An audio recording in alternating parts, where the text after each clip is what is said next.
So much for coming. I think some people will join us later, maybe transport or the address or whatever, or maybe the football match today. Belgium and England are playing. So anyway, I would like first to start to thank each one of you for coming today to this event. Arrived actually in so I did a university in computer science, and then I went to an engineering school, and I was very surprised that there were 80% of 90% over 90% of men, because I really went through that field being like, okay, it's so cool, and I love coding, and I was surprised to be the only woman. And at first, I felt I didn't really realize. And the next year, so yeah, this was my first year. We were like a promotion of 200 people, and there were 50 girls in that promotion. And then the next year, we were 10. So over 50% of girls just left computer science, which is pretty sad. Close your eyes for just a few seconds. Trust me, I'm not going to throw anything at you. The microphone, for example. Close your eyes. Think of your happy place, where you feel comfortable, at ease. You have to do no efforts and you're happy.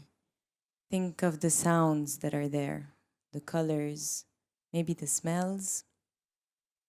Picture yourself there. Okay, open your eyes. Hi, I'm Marielle. This happy place for me is Lebanon. I grew up there. I'm very attached to my roots. And after studying there and working a bit, I started traveling around. But I've always had this double, like probably a lot of you do, having those roots in a place and living in another place and being kind of in the middle and loving both. But I've been in love with Lebanon even before leaving it. And what I did is I co-wrote a book with a friend of mine.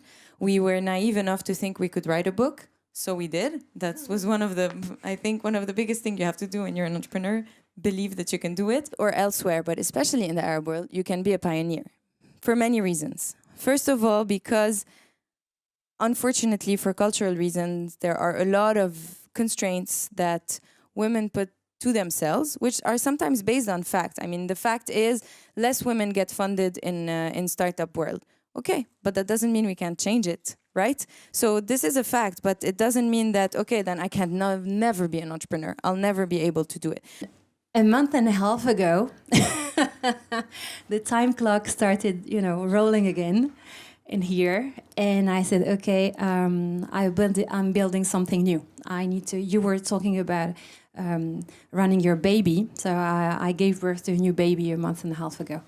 And we'll talk about it later. Maybe it's called Own Your Cash, and it's a venture which will provide massive training for ladies and men, but mostly ladies first, to become business angel and to provide them training and support, and to give access to capital for women entrepreneurs who are cruelly lacking this access today. As someone growing up between two cultures, you can bring things together and you can create links. So I decided to go to work in Maghreb, in North Africa. I had an opportunity in Morocco, and I went there and with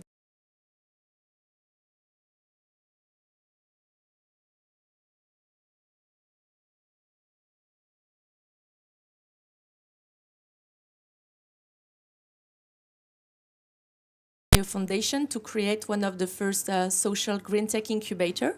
So we have built that in Casablanca, and it actually went well. It's called Espace Bidaya, and now it's supporting lots of entrepreneurs.